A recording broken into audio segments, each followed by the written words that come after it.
Okay. All right. Welcome, everyone, and thank you for joining us this afternoon for going over the PDP Southern SSARE Region PDP call. The pre-proposal call is currently open, and it will close on the end of this month, August 30th. So what we're going to do is do a brief slideshow going over some key points about the call itself. I'll go over the call a little more detail. Feel free to ask questions. You can put them in the chat. Daryl will kind of help monitor it. Daryl's going to be running the slideshow for me.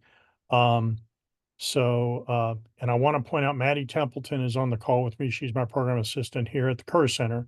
And so she also assists me with, so if you call in for questions, she may take a question from you or she'll write it down and get it to me. And I want to ensure you that you can always call or email me with any questions about this, dredhage@kerrcenter.com, and I will get back to you and answer. So start the slideshow, please. All right. So this is a Southern SSARE region call for pre-proposals for the professional development program. Go on. Now, this is the outreach team. It doesn't have Maddie on there, but basically, Dara's the communication specialist. Candace is the assistant director. Patrick Lilliard is the chair of the AC. I manage the professional development. Brennan Washington is limited resource specialist, 1890 liaison. I work closely with Brennan, and he's on the call with us today. And then Paul Vincelli is also works with us, but I will be your main contact for the PDP program. Forward. The Southern SSARE region, these are the 4 regions. We are in the Southern region. So that's where all the work on PDP proposals need to happen. Go forward. Now, we're quick overall. We're sustainable agriculture research and education. That is what we promote with this government program. It was authorized in the 85 Farm Bill. The goal is to support farmers, researchers, and educators on sustainable ag practices. And we have 5 grant programs. The 3 pillars of sustainability, quality of life, profitability, and environmental stewardship are key components of any program we fund, project. You can move forward. Yeah. Now there's the 5 grant programs. PDP is listed there as number 2. The R&Es are the largest by far in dollars spent, but I wanted to leave that up there. If you go to the next slide, Dara. I left the research up here because we have a section called education grant, and I wanted to point that out. It's closed right now, but if you are directly training farmers, that's the one you would be looking at. If you are the trainer, which is training those who go out and train farmers, PDP is where you're going to apply. And the PDP program, that doesn't mean you can't train farmers. It just means your primary audience has to be those who go out and help and train farmers. Go on. So train the trainer education, we say around $80,000 is about where we want to see the proposals at, but there's no upper limit. We just want to point out that if you do ask for more than that, you need to have a really strong justification for how you're going to utilize those extra funds. There is a pre-proposal process, which we're open right now. And then once those closes, those that are invited back after review will submit a full proposal. And that full proposal will open in October, and then it will close on November 15th. Those eligible, Extension NRCS, FSA, State Department of Ag staff, nonprofit NGOs, community-based organizations are also eligible. And we do have an allowance for indigenous tribes, but I'll get into that when we go to the call. The timeline, it's opened in July, closes at the end of August. October, we select the pre-proposals to invite back. They are invited. The full proposals are due in November. And then the full administrative council meets to decide who to fund in February. And then the recipients are notified. Next slide. Okay, why we've seen proposals rejected. Really strong methods. It doesn't really pertain to sustainable ag. We're looking at projects that focus on sustainable ag. Now, one thing, I left research topics in here, but in PDP, the one thing that'll get you kicked out is if you have any suggestion that you're doing research. We do not fund research in this process. So, and also if it doesn't address the 3 pillars of sustainability. Topics being proposed, been there, done that. There's a lot of resources out there on it. But if you want to research this, realize that we have a database of funded proposals from the past in SSARE. I encourage you to search those for projects that have been done.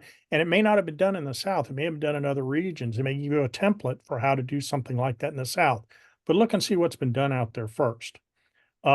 Conventional research projects that are kind of, they say they're sustainable ag, but reviewers can see whether they are or not. Specifically, budgets that don't exactly align with your approaches and methods, poor approaches and methods described in your training, and applicants asking for things that cannot be funded. Specifically, we can't fund infrastructure. So if you're going to do permanent infrastructure, buildings, fences, irrigation wells, land, even equipment, general equipment that will last past the time period of a project are not allowed to be funded.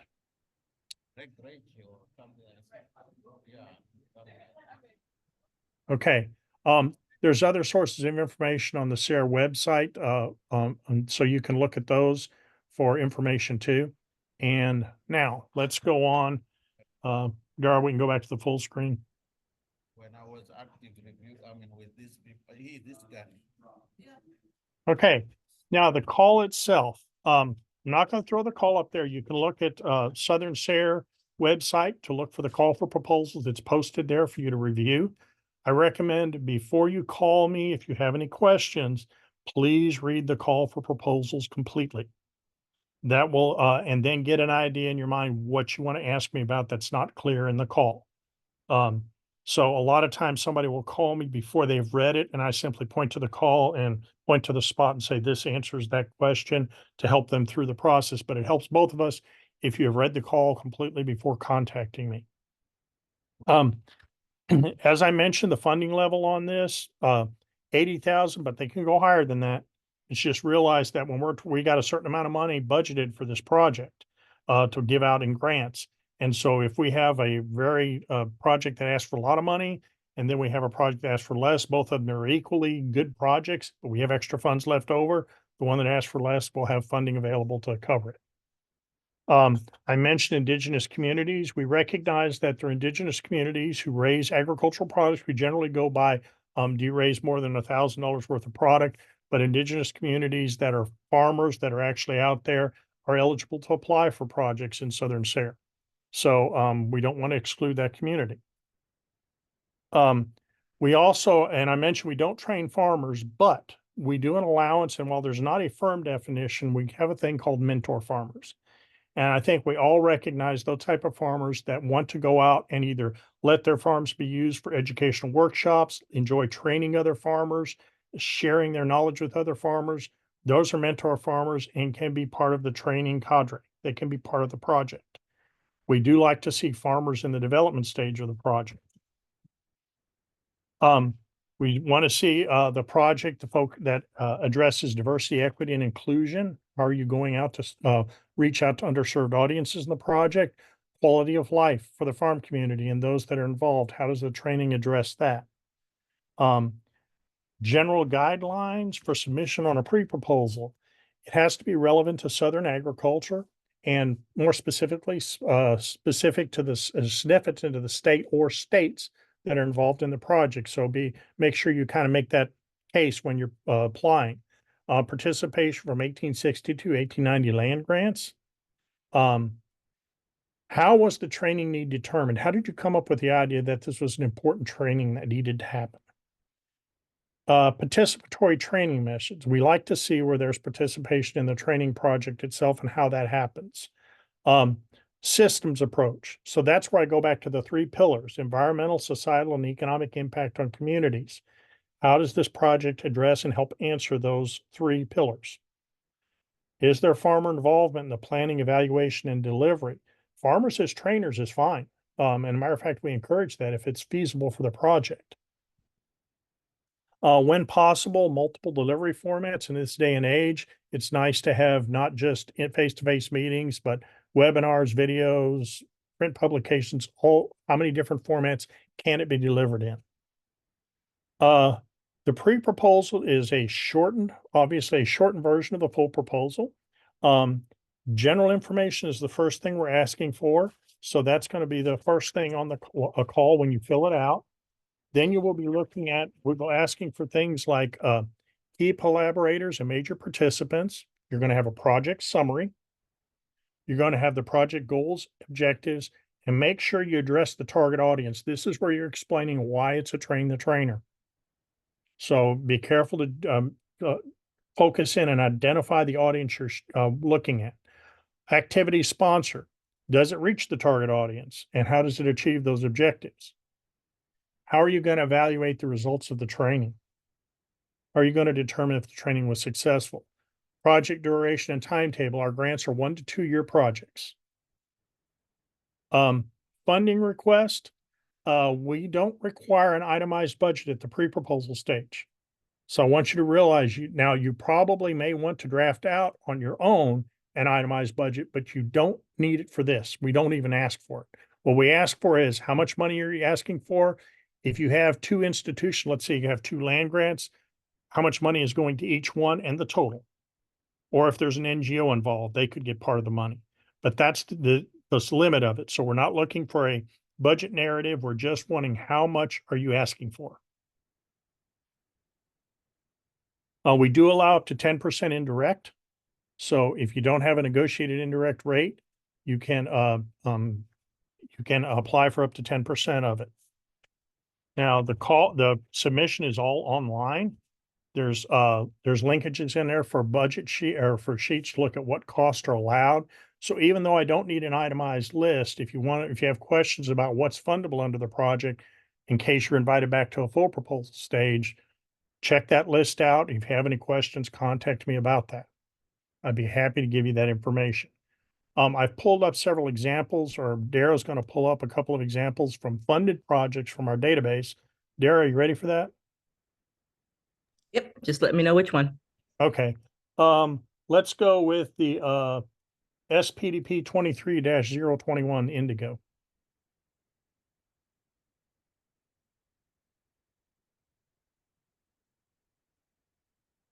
Okay, I brought this up as a training project to show you because it's a result of a project that SSARE funded in Tennessee years ago on indigo production. And so this one focuses on the low country in South Carolina and Georgia. It's a potential small crop for that region. It addresses, it deals with a lot of underserved audiences in that region, but it's very crop specific, but it is still a training program. So I wanted to point that out to you as an example of, so you can get specific on crops, but it still has a training project. Let's go to SPDP 22-16.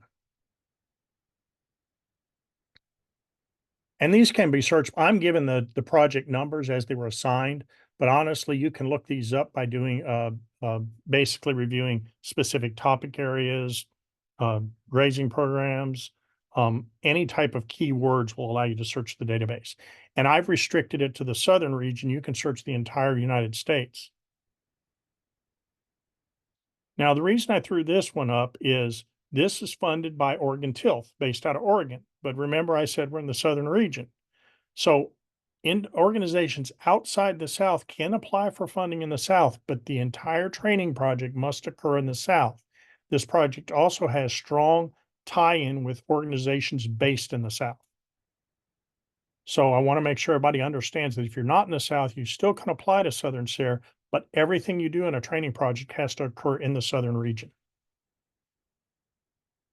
And let's go to 24-25.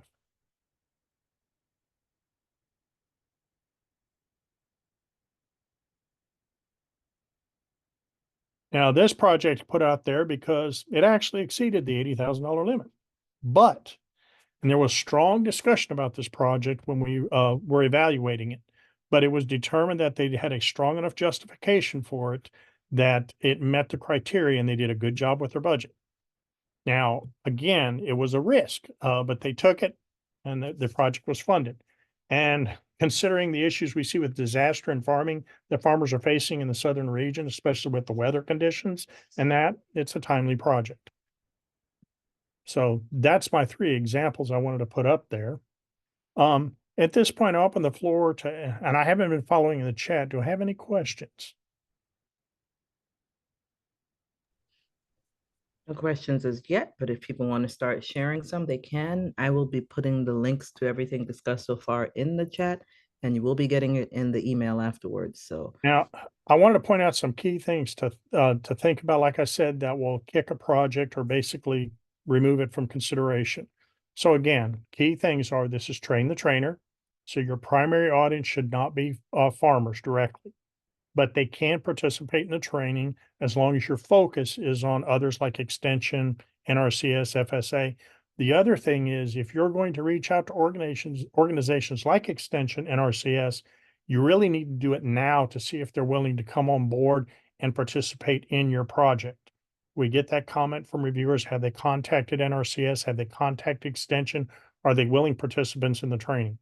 Are they aware of it? Can they get it on their calendars? So make sure you kind of make those contacts ahead of time. The other thing is if you ask for non-fundable items, like I mentioned earlier, things like infrastructure, land, buildings, fencing, irrigation wells, equipment. The only exception on equipment is if you have a specific type of equipment that is just made specifically for your project, that is just for education purposes in the project.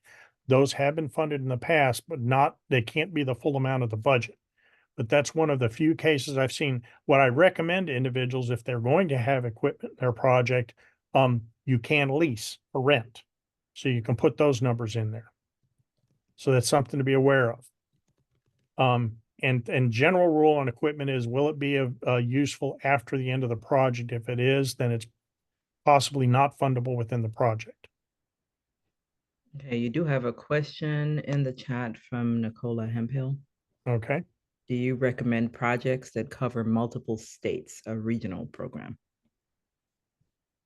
Yes, that is certainly doable. If you want to go over multiple states and there's a good justification for it, quite a few projects have been funded that cover multiple states.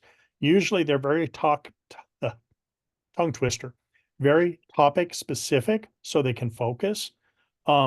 Examples would be things dealing with passing land on in families, how to manage generation transfer of property. It may be things dealing specifically with on-farm raising of poultry and how do you sell that? And that may cover multiple states because there may not be enough in one state to do a training on that, but they can cover multiple states. I've seen apiary projects that cross state lines dealing with honeybees. Sometimes it just happens to where the trainer is or the training group that you're going to is near a state line, so you're crossing multiple states to have the audience for the training. So yes, multiple states, that's something that can be considered in a project. And if you notice that Oregon Tilth one that we showed up as an example dealt with a lot of different institutions covering a large swath of the southern region. And you have another question. I gave it a short answer in the chat, but I'll let you go into any more if there are other details. If a similar project idea to the idea I'm interested in submitting for a pre-proposal was funded in another SARE region, is it less likely to be selected for funding by Southern SARE? Good question, and no. And the reason I say that was, and this is why I encourage people to search the database. If you see a project that has been successfully funded in another region, they have a track record, maybe they already have training materials put together, and you can adapt them to this other region, and the topic has potential relevance in the South, or you can adapt it to Southern conditions, then yes, by all means. That's certainly a way to go about finding a good project to work on. And we don't look at what's funded in other regions to make determination of what's funded in the southern region. We only focus on projects in the southern region. But the fact that you made the effort to find another project that gave you some additional information to build a quality training program, that's a good thing. Okay, great. The next one, will you need to approve training guides for approval? No. What happens on the training guides, that's really something you build into the project yourself if you develop a training guide. The only time approval of a guide comes into play is when you submit an annual report, which do require annual reports or final reports. we ask that produced documents be put up as part of your report, and I have to review those for approval to be posted on the reporting site. And once I approve a report, then it's visible to the public on the Southern SSARE reporting site.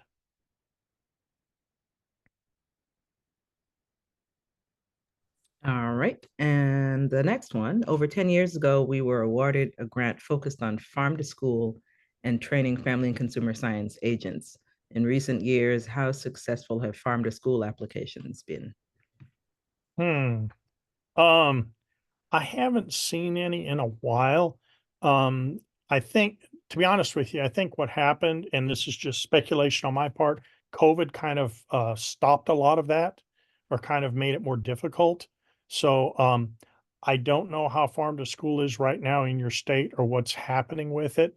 So that is something I haven't seen any for a while on that. I can say with pretty good certainty, but again, every year I have to tell people that come up with your topic, submit it. It's a competitive program. It may or may not get funded. Okay. And are there limits to the types of trainees of the trainers we are creating for? That's a tongue twister. Yeah, I see that in there. You're right. That was let me read that again. Are there limits to the types? Can the trainers train different types of trainees? Yes. If you want to, in other words, what I guess you're asking is, can I train somebody who goes out and develops another set of trainers that then reaches back to farmers? Yes. That would be sort of like if you had an audience of mentor farmers, you trained them, then they went back and trained farmers. So that is actually, when you think about it, that's actually kind of the goal of the project is you're training people to go out and develop a set of trainers to go out and train farmers. Or those, and don't forget, when I say farmers, I don't want to leave out urban agriculture either. That is also a component of what we work with.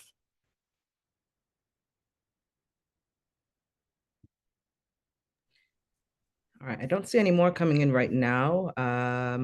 Oh, define farmers. That's the next one. And then I'm just gonna throw up the website, the webpage related to it, just so that people can see that the information that you're sharing is there in the various categories. So how do you define farmers? Well, the farmer is somebody who's actually involved in agricultural production, actually producing a food crop. So when the audience for PDP is those that actually train those who are producing a food crop. So that's something to think of when it comes. Now, having said that, I know extension agents who are actually farmers too, but their day job is to go out and train and provide education to farmers. So they're part of that audience that's eligible to be trained under a PDP grant.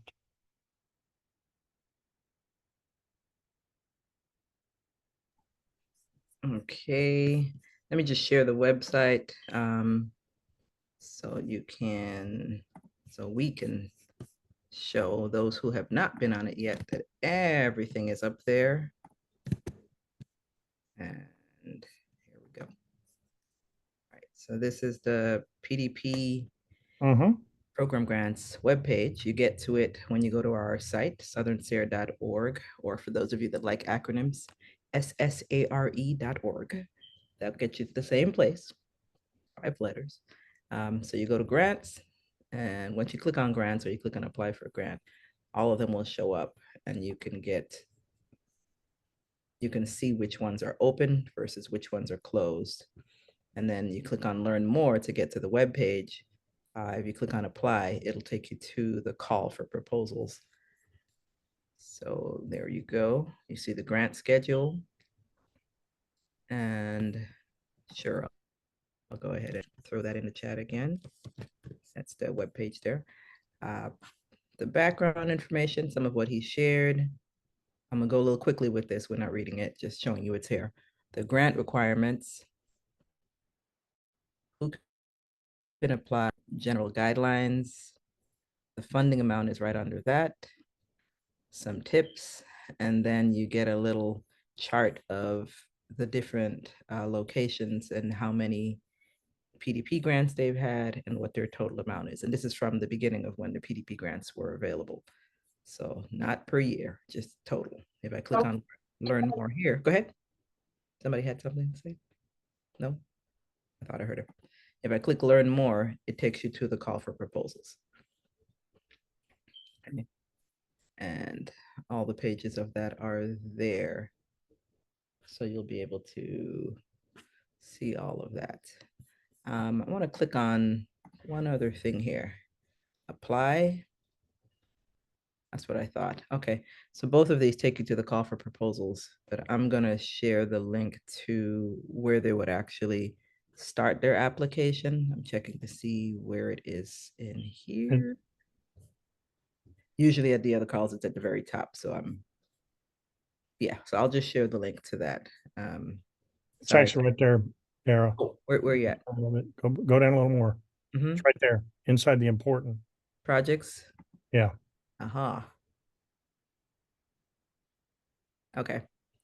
I'm logged in, so that's why it looks like that. So let me go back and point that out.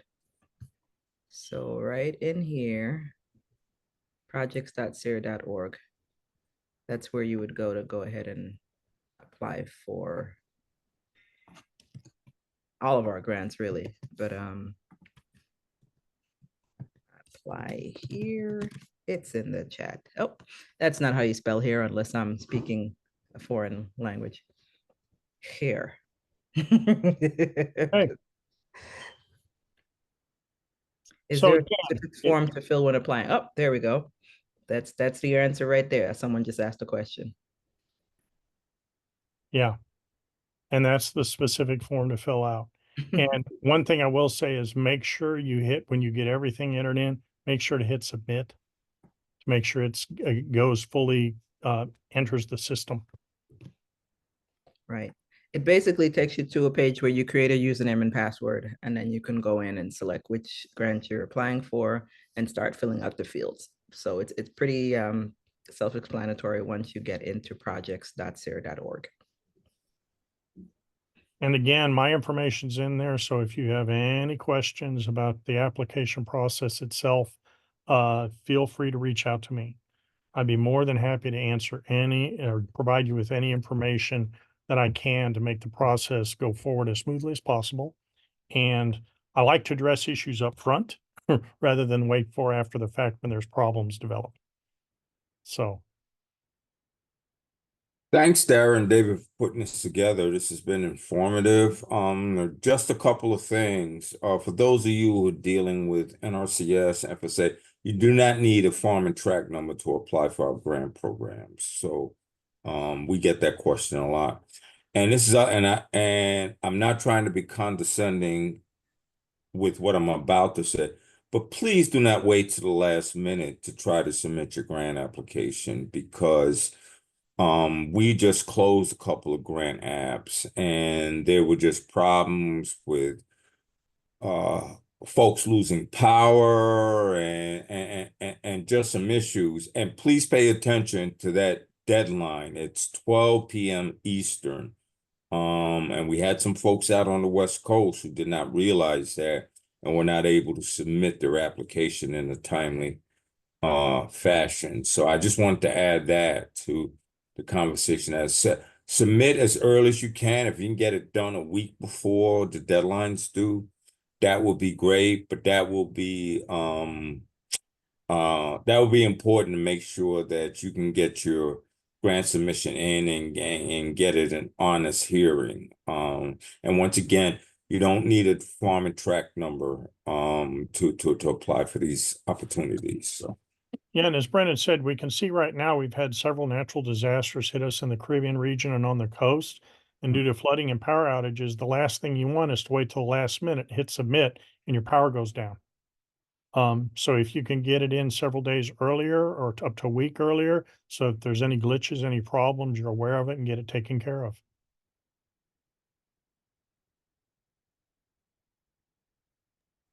All right, do I have any other questions?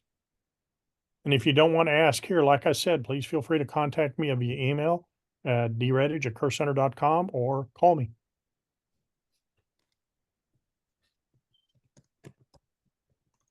And hopefully I'll see a lot of your pre-proposals entered into the system before the deadline.